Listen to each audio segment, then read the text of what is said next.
والسلام على أشرف الأنبياء والمرسلين وعلى آله وأصحابه أجمعين. اللهم رب اشرح لي صدري ويسر لي أمري واحلل عقدة من لساني يفقه قولي. Yang dikasihi sahabat-sahabat semua, terutama sahabat kita saudara Najib yang sentiasa bersusah payah bertekun lumus untuk menjayakan program kita. Mudah-mudahan semua yang hadir pada malam ni diberikan ganjaran pahala oleh Allah Subhanahu Wa Taala kerana menunggu majlis ilmu, insya-Allah. Kita akhir sekali yang kita bentang 1/9 berkaitan dengan tajuk pertanyaan ke-16, iaitu apakah roh orang-orang yang sudah meninggal dapat mengambil manfaat dari usaha orang yang masih hidup. Itu topik kita. Dan kita telah bincang muka surat pertama, kedua dan juga ketiga. Tapi topik yang sama ini kita sambung pada perkara yang pertama, doa orang-orang Muslim. Sebab tajuk kita ialah roh orang mati mendapat manfaat dari orang hidup. Yang pertama iaitu doa orang-orang Muslim. Jadi setiap orang yang mati akan mendapat manfaat daripada doa orang-orang Muslim. Dalil dalam Al-Quran seperti firman Allah Subhanahu wa taala, walladzina ja'u min ba'dihim yaquluna rabbana ighfir lana wa li ikhwanina alladhina sabaquna bil iman. Al-ayat dari surah Al-Hashr ayat ke-10. Makna ayat yang kita baca ialah dan orang-orang yang datang sesudah mereka, yakni muhajirin dan ansar, berdoa, ya Allah, beri ampunlah kami dan saudara-saudara kami yang telah beriman lebih dahulu dari kami. Dan janganlah engkau biarkan kedengkian di dalam hati kami terhadap orang-orang yang beriman. Allah memuji mereka kerana ampunan yang mereka mohonkan bagi orang-orang mukmin sebelum mereka. Jadi menunjukkan dalam ayat Al-Hashr ayat 10 ini, Allah Subhanahu Wa Taala memuji orang-orang yang berdoa kepada orang-orang mukmin yang telah pergi, yakni meninggal sebelum mereka. Itu doa bagi orang-orang yang telah mati daripada orang-orang yang masih hidup. Allah puji mereka dalam ayat ini. Hal ini menunjukkan bahawa orang-orang yang sudah meninggal itu dapat mendapatkan orang-orang yang sudah meninggal itu mendapat manfaat dari ampunan yang dimohonkan orang-orang yang hidup. Jadi orang hidup memohon ampunan dari Allah kepada orang yang telah mati.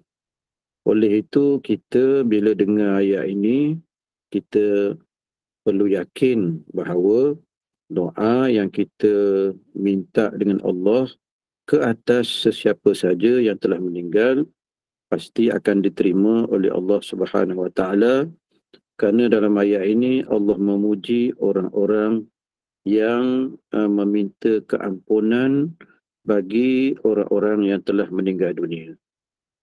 Allah puji orang yang meminta ampunan.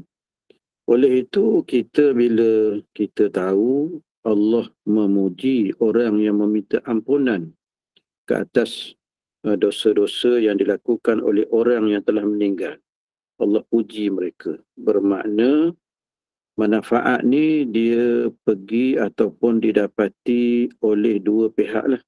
Sama ada orang yang meminta doa supaya diampunkan, yang kedua manfaat kepada orang yang didoakan, iaitu si mati.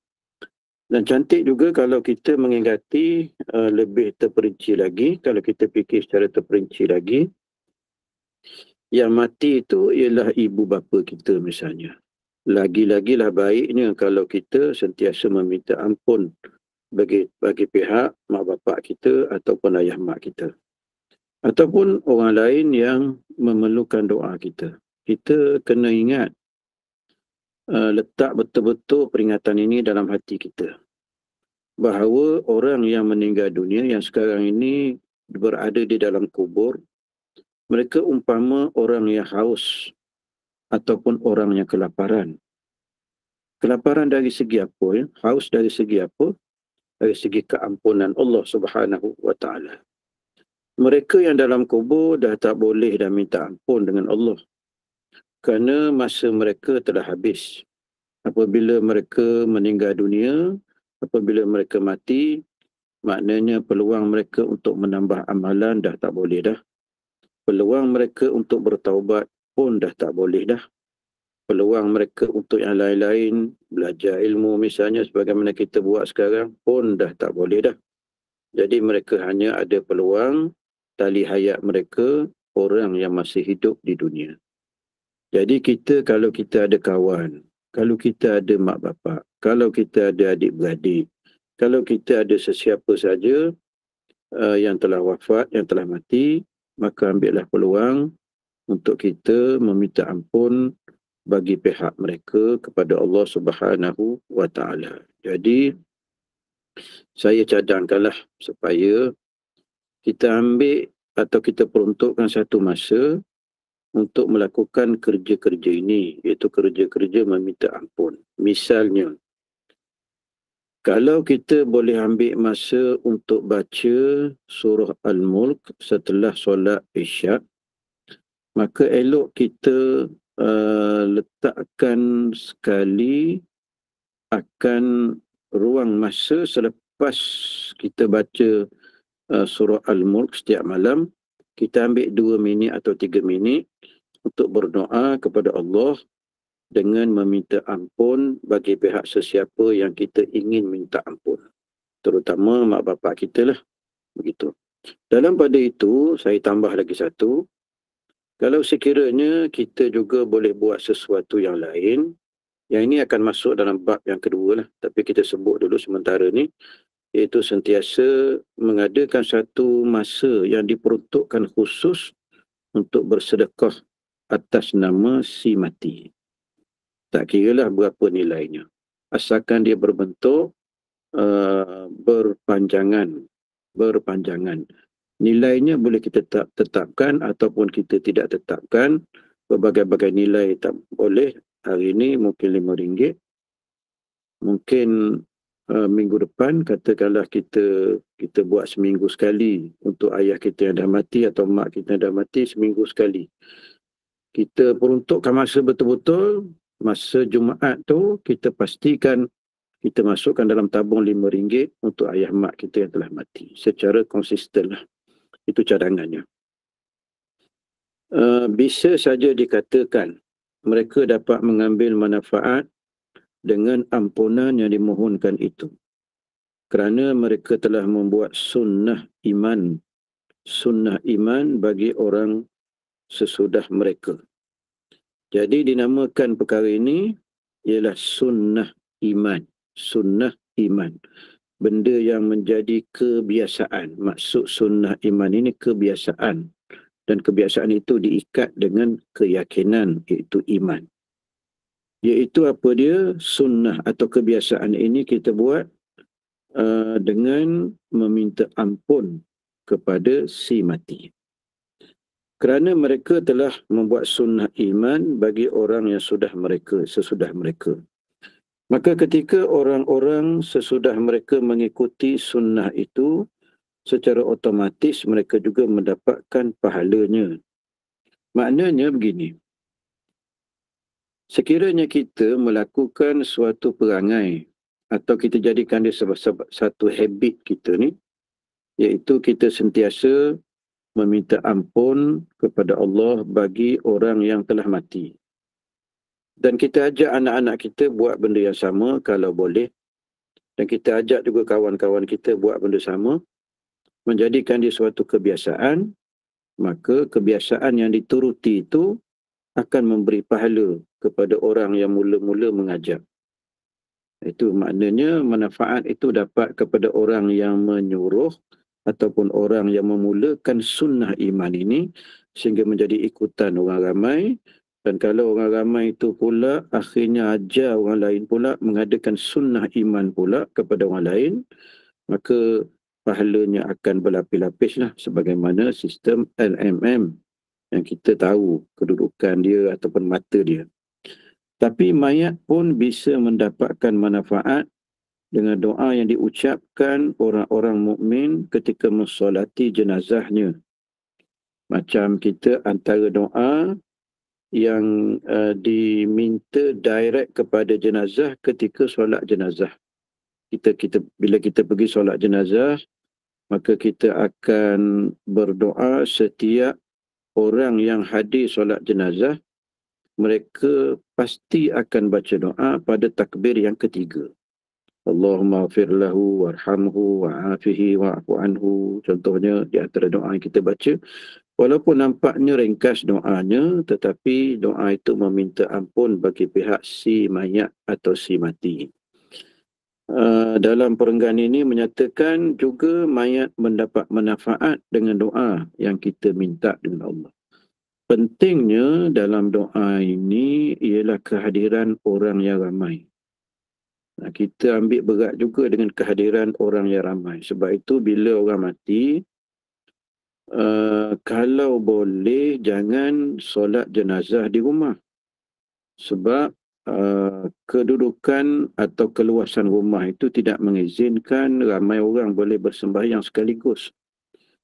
Jadi paling eloknya kita pergi ke surau atau masjid dan kita sembahyang jenazah di situlah.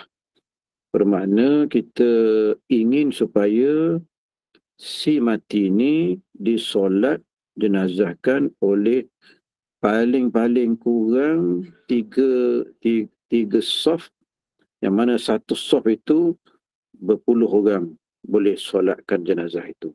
Kalau dia ada 100 orang, maknanya ada 300 orang. Lagi bagus kita mewar-warkan solat jenazah itu akan dilaksanakan jam berapa atau pukul berapa. Dan kalau boleh jangan kita buat macam kita di Bukit Indah, ada beberapa kes yang berlaku di mana asalnya janji untuk solat jenazah pukul 10.30. Tapi bila kita pergi pukul 10 dah disolatkan jenazah tersebut. Sebenarnya WhatsApp yang dihantar ialah 10.30. Ini menyebabkan bilangan orang yang hadir untuk solat jenazah berkurangan disebabkan masa kita tak patuh. Oleh itu kena ambil berat siapa-siapa juga yang berhadapan dengan kematian saudara mara dia atau ayah mak dia, kalau dia nak bawa ke masjid, biar dia tetapkan masanya, tarikh memang pasti kena tetapkanlah. Masa pun kena tetapkan supaya kita dapat menjamin orang yang datang itu ramai jumlahnya. Kerana lagi ramai, lagi wujud kemungkinan ada orang yang makbul doanya. Allah kabulkan doa dia.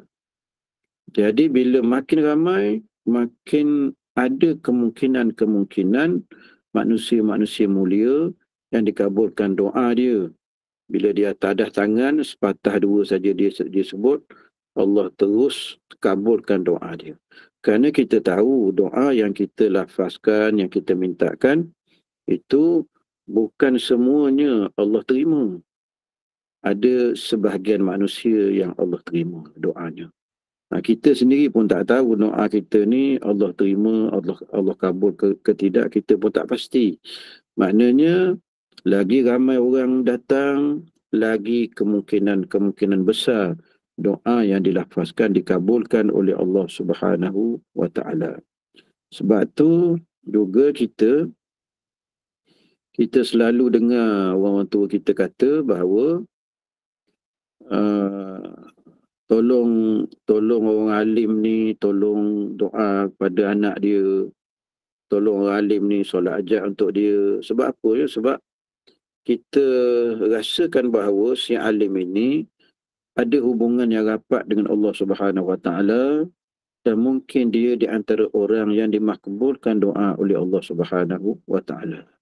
Begitu harapan kita. Sebab tu kita pergi jumpa orang alim, orang yang kuat beribadah, supaya mereka berdoa kepada anak kita ke yang telah meninggal atau ayah kita yang telah meninggal, begitu. Itu sebabnya orang tua-tua kita dulu bila dengar saja orang alim ada, minta doa kepada anak dan sebagainya.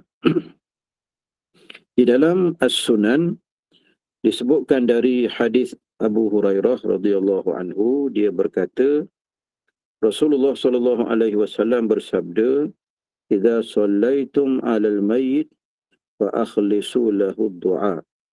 Jika kalian mensolati mayat, maka tuluskanlah doa baginya. Kita niat ikhlas doa kepada si mayat di depan kita ni dengan tulus ikhlas, tak ada niat apa-apa. Orang kata kalau kita nak jamin doanya dikabulkan, maka ramai orang menyebut supaya kita panggil contohnya budak-budak atau pelajar-pelajar daripada ma'had tahfiz yang berdekatan. Itu satu cara yang sangat baik dan sangat bagus. Kerana kita mencari peluang-peluang doa kita, doa yang dikabulkan terhadap jenazah di hadapan. Sebab itu kita terdengar banyak terutama di Kelantan dan Terengganu pun ada. Bila ada sekolah-sekolah agama berdekatan seperti Ma'had Tahfiz, kalau berlaku kematian dan mayatnya disolatkan di masjid, maka akan dijemput pelajar-pelajar ni datang ke masjid. Ada kadang 20 orang, ada kadang 10 orang. Tindakan ini sangat bagus sebenarnya sebab dia membuka ruang lebar lagi kepada doa dikabulkan oleh Allah Subhanahu Wa Taala. Contohnya budak-budak tahfiz ni dia datang bukan ada niat lain pun. Tapi yang lain-lain datang itu mungkin di kalangan mereka ni ada niat yang lain. Ada niat contohnya musuh dia datang ke, maka dia bukan datang dengan ikhlas. Dia datang untuk melihat-lihat akan musuh dia yang disolatkan. Nah, jadi lepas itu dia akan mula komen sana, komen sini. Tambah-tambah sekarang ni ada cara untuk sebarkan dalam media sosial contohnya, maka dia pun rasa sakit hati dia tu. Itu di antara setengah keadaan orang yang datang. Tapi kalau kawan-kawan yang datang, insya-Allah kawan-kawan ini akan niat ikhlas bila berdoa kepada si mayat. Dan kebanyakan orang datang ni kalau ada anak-anak si mati, kalau ada isteri si mati ataupun ada suami si mati misalnya, maka mereka akan datang untuk mengucapkan takziah. Itu suatu budaya yang sangat bagus sebenarnya kerana kita seolah-olah berkongsi sama kesedihan. Itu paling bagus. Kerana memberikan suatu semangat kepada keluarga yang ditinggalkan. Di dalam Sahih Muslim disebutkan dari hadis Auf bin Malik, dia berkata Rasulullah SAW mensolati jenazah. Maka ku hafalkan doa yang beliau ucapkan saat itu, iaitu Allahumma ghafir lahu warhamhu wa'afihi wa'afu anhu wa akrim nuzulah wa awsi' mudkhalah wa ghsilhu bil ma'i was salj wal bard wa naqqihi min al khataya kama naqqaita al thawb al abyad min ad danas wa abdilhu daran khairan min darih wa ahlan khairan min ahlih.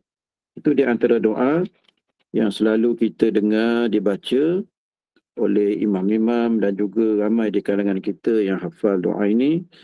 Dan doa ini sebenarnya datang daripada asar atau maksur daripada sahabat Nabi Auf bin Malik yang mendengar Rasulullah SAW membacakan doa yang selalu juga kita bacakan doa.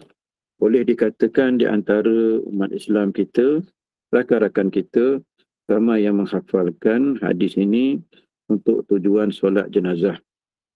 Maknanya ialah, ya Allah, ampunilah baginya, rahmatilah dia, berilah dia afiah, maafkanlah dosanya, ampunkanlah dosanya, muliakanlah tempat tinggalnya, lapangkanlah tempat masuknya, sucikanlah dia dengan air, salju dan embun, bersihkanlah dia dari kesalahan sebagaimana engkau membersihkan kain putih dari kotoran. Berilah dia pengganti rumah yang lebih baik daripada rumahnya, keluarga yang lebih baik daripada keluarganya, dan isteri yang lebih baik daripada isterinya. Masukkanlah dia ke dalam syurga, lindungilah dia dari siksa kubur dan siksa api neraka. Itulah doanya. Kalau boleh nak sambung lagi, sambunglah. Contohnya ada orang sambung lagi, Allahumma ja'al qabrahu rawdatan min riyadil jannah wa la taj'al qabrahu hufratan min hufarin niran. Kita tambah lagi doa tu, ya Allah ya Tuhan kami, jadikanlah kuburnya satu taman daripada taman-taman syurga, jauhkanlah menjadi satu lubang daripada lubang api neraka. Itu doa kita kepada jenazah yang ada di depan kita ketika kita mensolatinya, itu solat jenazah. Kalau kita pergi ke kubur pun, menziarahi kubur siapa-siapa, mak kita ke ayah kita, doa ni pun boleh kita bacakan dan tambah lagi doa-doa yang lain. Nah, boleh juga kita hadiahkan surah Al-Fatihah ke, surah Yasin ke, kerana kita pun telah membincangkan panjang lebar tentang bacaan surah, antaranya surah Al-Baqarah. Kita telah bincang panjang lebar dalam topik-topik yang lalu, bahawa kita boleh untuk membaca surah Al-Baqarah kepada jenazah. Di dalam As-Sunan disebutkan dari Wasilah bin Al-Ashqa, dia berkata, Rasulullah SAW mensolati seorang laki-laki dari orang-orang Muslim.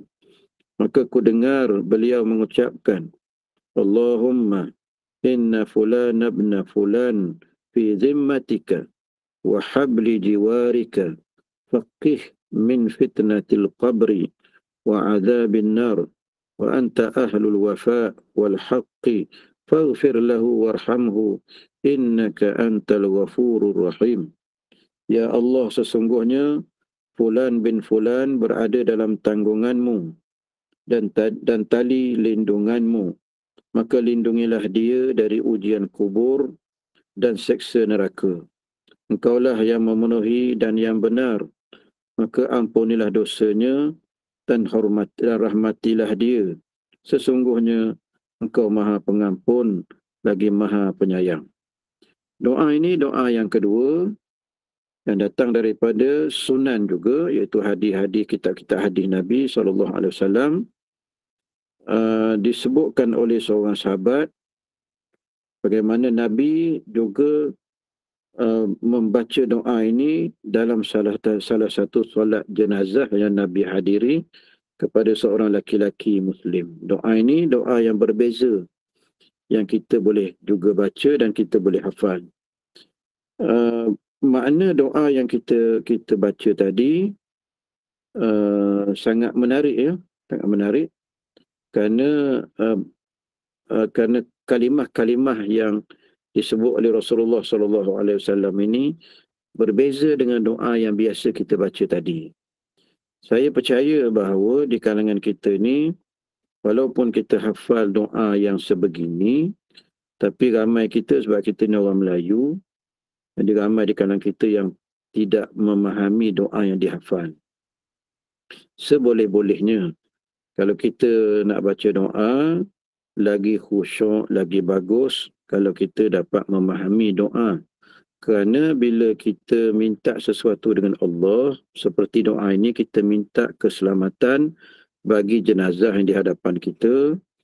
Dalam keadaan kita faham apa yang kita minta daripada Allah itu, maka ia lebih khusyuk dan lebih kita ni bergantung sepenuhnya kepada Allah Subhanahu Wa Taala, sebab kita tahu kita minta apa. Begitu juga dengan doa-doa yang lain yang kita biasa hafal untuk kita baca selepas solat fardu yang biasa kita buat. Ramai di kalangan kita yang tidak menghafal atau tidak mengetahui makna doa yang dia baca. Oleh itu, kita berharaplah supaya sahabat-sahabat kita dapat mengambil masa seketika ataupun peruntukkan masa untuk melihat makna-makna doa yang telah dihafalkan, terutama doa selepas sembahyang lah. Yang demikian ini banyak disebutkan dalam hadis yang maksudnya mensolati, yakni mendoakan mayat. Begitu pula mendoakan setelah mayat itu dikuburkan.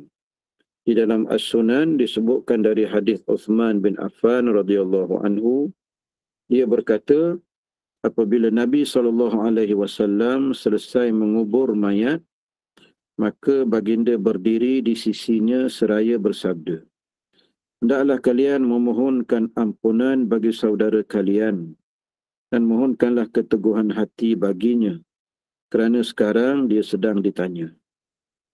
Jadi hadis ini menyebutkan pada kita bahawa Nabi meminta supaya kita memohon, ataupun bila Nabi duduk atas kubur, Nabi pun minta semua sahabat-sahabat memohon ampunan bagi saudara kita yang sedang dikebumikan itu. Ataupun yang telah dikebumikan itu, minta keampunan. Dan satu lagi, memohon keteguhan hati. Keteguhan hati ini bila didatangi oleh dua malaikat Munkar dan Nakir. Kadang-kadang kita terdengar juga diberitahu oleh para ustaz kita bahawa orang yang berada dalam keadaan didatangi oleh Munkar dan Nakir ini, kadang-kadang dia menggigil ketakutan. Sebab itu kita disuruh oleh Nabi untuk mendoakan sahabat kita ini keteguhan hati. Keteguhan hati yang kita bincang di sini berdasarkan apa yang dilakukannya di atas dunia. Kalau dia sentiasa dengan amalan-amalan atau ibadah yang baik, ibadah yang dia laksanakan, maka bila ibadah itu dapat menjadi timbangan yang baik di sisi Allah, maka dia akan teguh hatinya berhadapan dengan soalan-soalan Munkar dan Nakir. Kerana kita tahu bahawa bila kita berada di dalam kubur, kita berseorangan. Inilah yang dibimbangi oleh ramai orang, terutama para ulama. Kerana suasana yang kita hadapi di dalam kubur ini, kita tak pernah sekali pun ada pengalaman merasainya.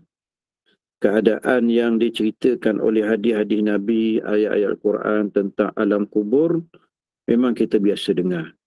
Tapi kita tak pernah merasai sebenarnya situasi itu. Oleh itu, bila kita masuk ke dalam kubur, inilah kali pertama kita bertemu keadaan itu, tentu sekali kita ada rasa kebimbangan, rasa takut dan sebagainya. Sebab itu kita kena doa pada, sebab tu Nabi kita ajar supaya kita doakan pada si mati atau kawan kita yang mati ini keteguhan hati, kerana Rasulullah kata mereka ataupun si mayat ini sedang ditanya. Sedang ditanya. Oleh itu, kalau kita bincang sikit tentang hadis Nabi, ada hadis Nabi cerita tentang orang dalam kubur. Yang ini satu. Yang satu lagi, hadis Nabi kata bahawa bila kita pulang atau kita balik daripada kubur, bila langkah-langkah kita itu kita atur pulang, sama ada 8 langkah ke 7 langkah ke, maka datanglah Munkar dan Nakir untuk bertanyakan soalan-soalan yang kita semua tahu. Ada dua hadis lah. Hadis ini yang menyatakan bahawa sekarang ditanya. Bila selesai saja pengkebumian, tak tunggu kita balik, terus saja ditanya. Sebab itu Nabi kita kata, kerana sekarang dia sedang ditanya. Itu. Ada satu lagi yang mungkin kita boleh ambil pengajaran juga. Bagaimana Nabi SAW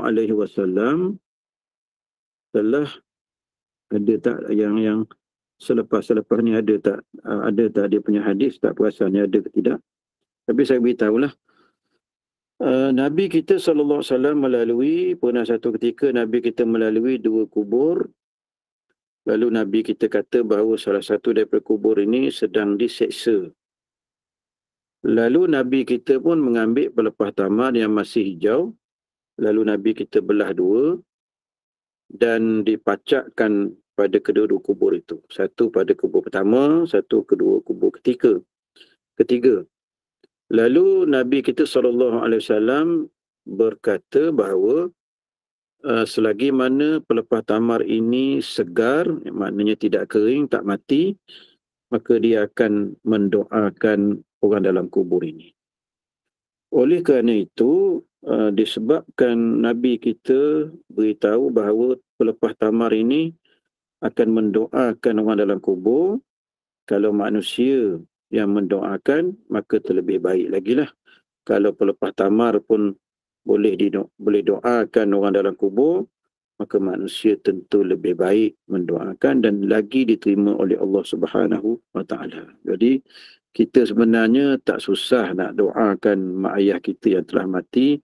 Kita tak ada susah payah pun kalau kita dapat doa kepada ayah mak kita yang telah mati. Kenapa kita tidak ambil peluang ni? Sebab kita tak biasa kan. Jadi tadi kita dah sebut bahawa ambil satu masa dan kita buat secara istiqamah. Kita pilih satu masa untuk tujuannya mendoakan kedua ibu bapa kita, keselamatan mereka di dalam kubur secara istiqamah, secara tetap. Kalau kita buat secara tetap, maka kita jamin doa itu akan kita baca setiap ketika. Misalnya kita pilih untuk hari Jumaat pagi. Selepas solat subuh, kita ambil peluang untuk baca. Kita letak jam berapa, senang. Pukul 6.45, kita tadah tangan khusus untuk mak bapak kita. Dan setiap hari kita doa 6.45 untuk mak bapak kita khusus masa tu. Barulah kita dapat jamin bahawa doa itu kita minta setiap hari di masa yang tepat. Begitu pula doa bagi mereka saat menziarahi kubur mereka. Sebagaimana yang disebutkan di dalam Sahih Muslim dari hadis Buraidah bin Al-Khushayyab, dia berkata, Nabi SAW mengajarkan kepada orang-orang jika mereka pergi ke kuburan, hendaklah mengucapkan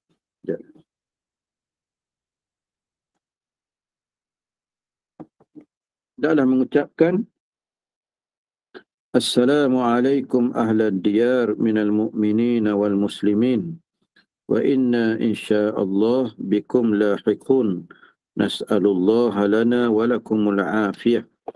Maknanya, kesejahteraan atas kalian wahai para penghuni kubur dari orang-orang mukmin dan muslim.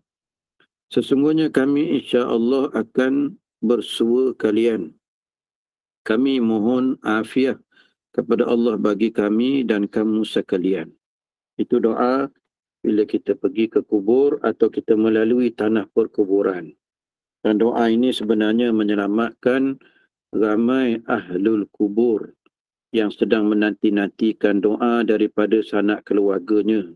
Sebagaimana kita kata tadi bahawa bila ada orang mati, maka orang yang telah mati ini sentiasa mengharapkan doa daripada keluarganya.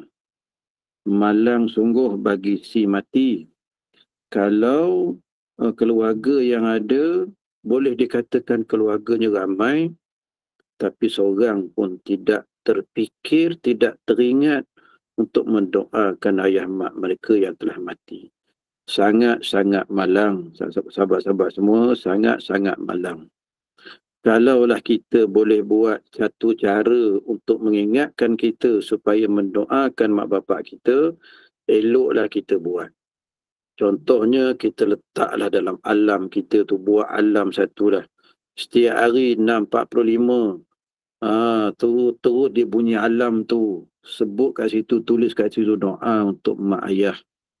Jadi menjamin kita sentiasa ingat supaya kita boleh berdoa kepada mak ayah kita. Kalau kita ni kita melalui tanah perkuburan. Tanah perkuburan ini sebenarnya bagus sangat kerana ia mengingati kita dengan mati. Bila kita ingat tentang mati, maka kita akan bersiap untuk kematian.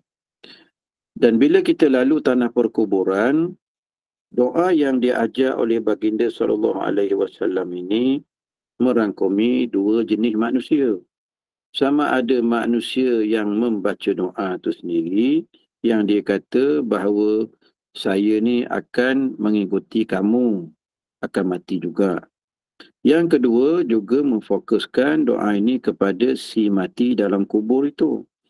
Mendoakan untuk si mati dalam kubur itu. Yang kita kata nas'alullah lana walakumul afiyah. Kita minta kebaikan kepada kita dan juga kepada mayat yang sedang kita lalu tanah perkuburannya. Ibaratnya kalau sekiranya kita melalui satu tempat orang yang dahaga semua. Katakan kita bayangkan kita pergi satu tempat orang yang semua dahaga. Kita bawa air yang sejuk. Mereka akan berebut-rebut untuk meminum air yang kita bawa. Itulah ibarat mayat yang ada dalam kubur masing-masing. Bila kita datang saja memberikan doa kepada mereka, ibarat kita beri air yang sejuk kepada orang yang sedang dahaga, yang berpeluh-peluh di tengah keterikan matahari, tengah matahari panas tu, kita beri air. Itulah ibaratnya. Di dalam Sahih Muslim disebutkan bahawa Aisyah radhiyallahu anha bertanya kepada Nabi SAW, apa yang engkau katakan jika aku memohonkan ampunan bagi orang-orang yang ada di kubur? Beliau, yakni Rasulullah SAW menjawab, ucapkanlah, Assalamu ahli diyari minal mu'minina wal muslimin, wa yarhamullahu al-mustaqdimina minna wal mustakhirina wa inna insyaallah bikum lalahiqun. Kesejahteraan atas penghuni kubur dari orang-orang mukmin dan muslim. Semoga Allah merahmati orang-orang yang mendahului kami dan yang kemudian. Sesungguhnya kami insya-Allah akan bersua kalian. Itu doa kita. Doa yang mengingatkan kita kepada mati. Doa ini ada dua perkara yang kita sebut tadi. Untuk kita sendiri dan juga untuk orang yang kita maksudkan di dalam kubur.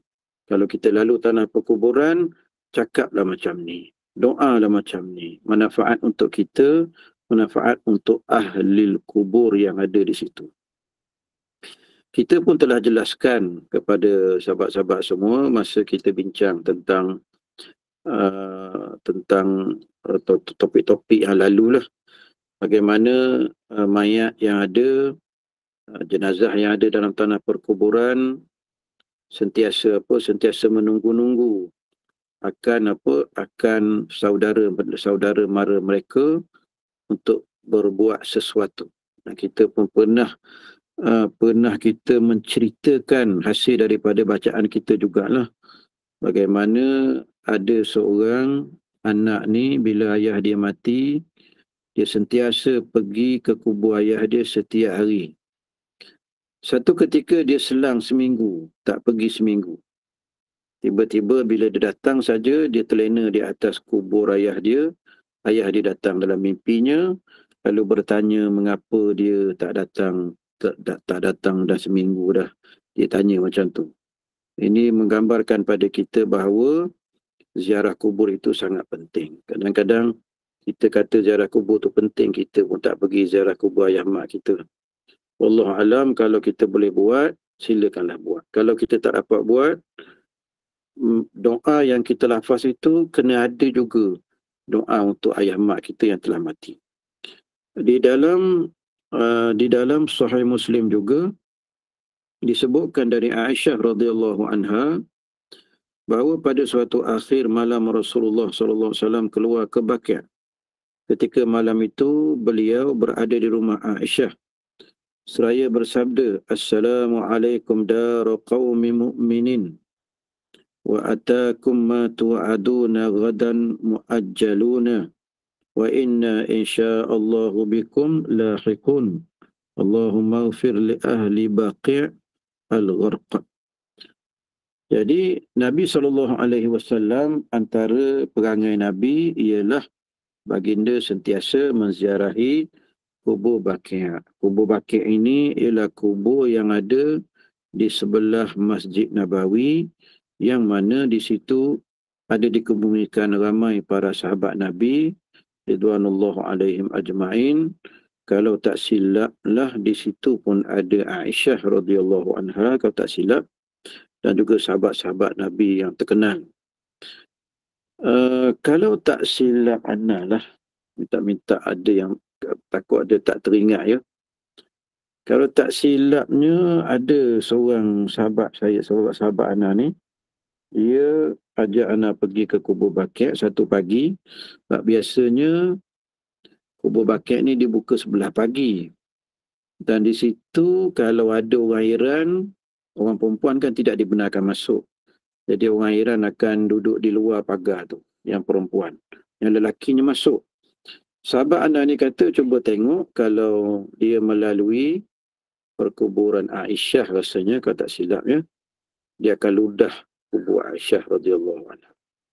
Memang bila saya tengok, perhati betul-betul tengok orang lelaki Iran ini masuk, yang ada semuta ayatullah tu, memang dia ludah sungguh.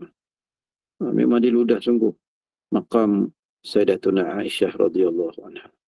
Begitulah keadaan apa ni, tak tahulah sebab apa Syiah jadi macam tu, benci sangat mereka kepada Sayyidatuna Aisyah radhiyallahu anha, padahal kita tahu bahawa Sayyidatuna Aisyah radhiyallahu anha ini merupakan salah satu isteri yang sangat Nabi kasih, yang sangat Nabi kasih. Kita juga tahu bahawa Rasulullah sallallahu alaihi wasallam juga mengasihi Sayyidatuna Khadijah. Kita pun tak berani nak sebut beza di antara Aisyah dengan Khadijah. Cuma bagi Ana sendirilah. Bagi Ana sendiri, bila tengok beberapa hadis tentang Khadijah dan juga hadis tentang Aisyah radhiyallahu anhuma, seolah-olahnya Nabi SAW lebih mengasihi Khadijah. Seolah-olah begitu. Mungkin juga disebabkan oleh keadaannya yang berbeza dari segi fungsi zaman Nabi berkahwin, sama ada dengan Khadijah ataupun Aisyah. Kalau kita lihat zaman atau masa Khadijah dikahwini oleh Rasulullah SAW, ketika itu berlaku penentangan yang dahsyat daripada kufar Quraisy. Manakala keadaan Nabi berkahwin dengan Aisyah radhiyallahu anha, Nabi bercampur menurut sejarahnya, Nabi bercampur bersama dengan Aisyah ialah ketika di Madinah Al-Munawwarah, yang mana keadaan di Madinah agak stabil berbanding dengan keadaan Nabi di Makkah di mula-mula kedatangan Islam. Satu lagi, mungkin juga kita pernah dengar tentang perkataan Sayyidatuna Aisyah radhiyallahu anha kepada Khadijah, walaupun Aisyah radhiyallahu anha tidak pernah bertemu dengan Khadijah. Apabila Nabi SAW menyembelih kambing dan mengagih-agihkannya kepada kawan-kawan Khadijah, bila sampai kepada Aisyah tentang berita ini, Nabi telah mengagih-agihkan daging. Lalu Aisyah radhiyallahu anha berkata kepada Nabi, tidaklah dia melainkan hanya si tua bangka saja. Itu kata Aisyah radhiyallahu anha, yang mana menampakkan kecemburuan dia kepada Khadijah, isteri pertama Nabi SAW. Bila Aisyah kata begitu, Nabi pun sedikit mengangkat suara kepada Aisyah. Lalu Nabi kita kata, kamu tahu ke tidak bahawa Khadijah ini ketika kufar Quraisy mengkufuriku, dia seorang saja yang beriman. Ketika kufar Quraisy menentangku, dia mempertahankanku.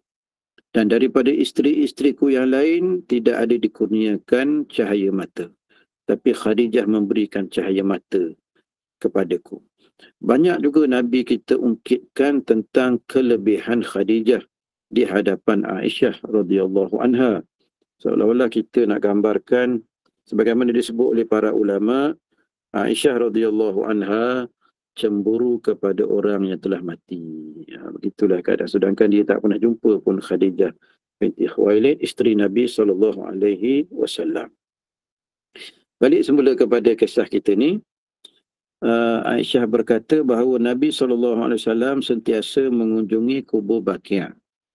Ini menjadikan kita suatu sunnah ataupun kebiasaan yang telah dibuat oleh Nabi menziarahi perkuburan. Sehingga kan kita diberitahu oleh sejarah bahawa pada kali terakhir Nabi kita dalam keadaan gering, sakit nak wafat, Nabi kita telah juga menziarahi kubur Baqi'. Nabi kita bersama dengan Abu Muwaihibah, kalau tak silapnya nama Abu Muwaihibah, pergi menziarahi kubur Baqi'. Pada kali terakhir selepas tu Nabi kita wafat, bila sampai balik daripada Baqi', Nabi SAW beritahu kepada Abu Muwaihibah, Allah Subhanahu Wa Taala telah memberikannya pilihan sama ada hidup selama-lamanya ataupun mati. Itulah pilihannya.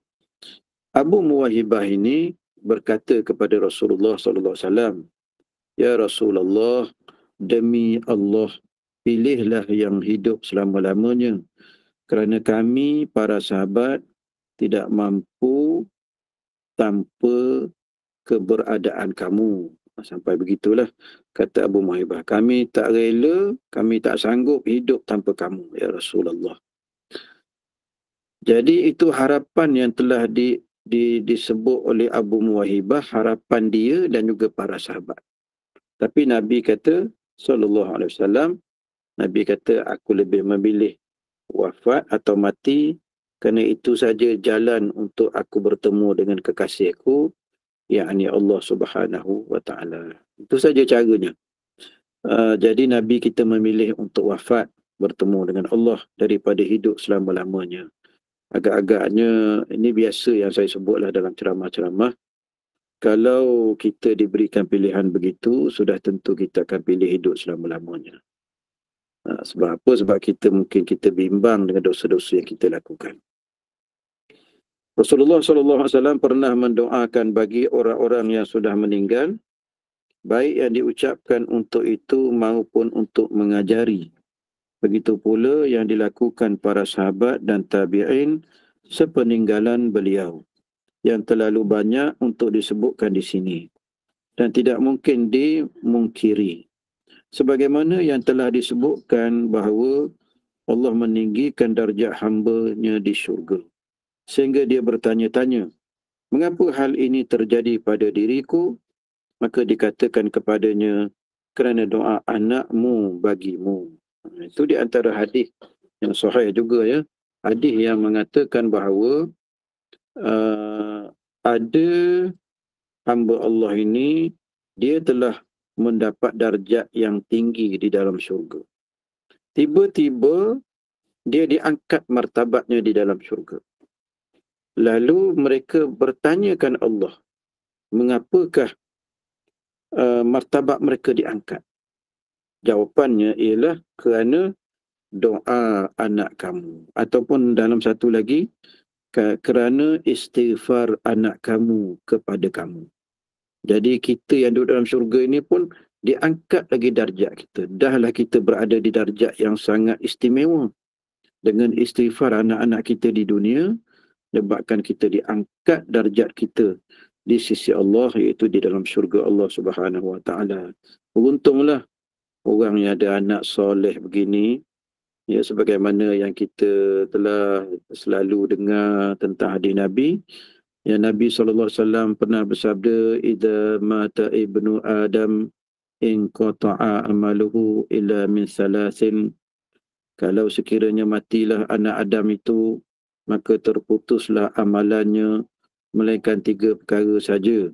3 perkara inilah tali hayat kepada sesuatu mayat, mengharapkan pertolongan 3 perkara ini. Yang pertama, sadaqatin jariyatin. Yang kedua, ialah ilmin yuntafa'u bihi. Yang ketiga, ialah waladin salihin yad'u lahu. Yang pertama, sedekah jariah. Termasuk dalam tu ialah wakaf yang sentiasa memberikan pahala untuknya, yang dia wakafkan di atas muka bumi, maka masuk ke dalam kuburnya. Alhamdulillah kalau ada di kalangan kita yang pernah berwakaf. Yang kedua, mungkin orang alim yang telah mengajar ilmu, lalu orang mengikuti pengajiannya dan beramal di atas pengajiannya, maka pahalanya selagi mana orang yang mendengar pengajian itu beramal di atas ilmu yang diberikan, maka pahalanya dapat masuk ke dalam kuburnya. Begitu juga yang ketiga. Yang ketiga ialah anak-anak yang soleh yang mendoakan untuk mak bapaknya. Itu pun kita dah beritahu, anak ini bila masa kita katakan anak ini soleh, iaitu bila dia mendoakan untuk mak bapaknya. Jadi kalau anak itu tidak doakan kepada mak bapaknya, dia tidak dianggap sebagai anak yang soleh. Itu berdasarkan hadis Nabi. Mudah-mudahan anak-anak kita ni terdiri daripada anak-anak yang soleh yang mendoakan untuk ayah maknya bila ayah maknya mati. Jadi kita berhenti di situlah insya-Allah ya. Yang topik yang pertama kita iaitu doa orang-orang Muslim. InsyaAllah nanti pada kuliah akan datang kita akan bersama pula dengan pahala sedekah. Ana serah balik ya kepada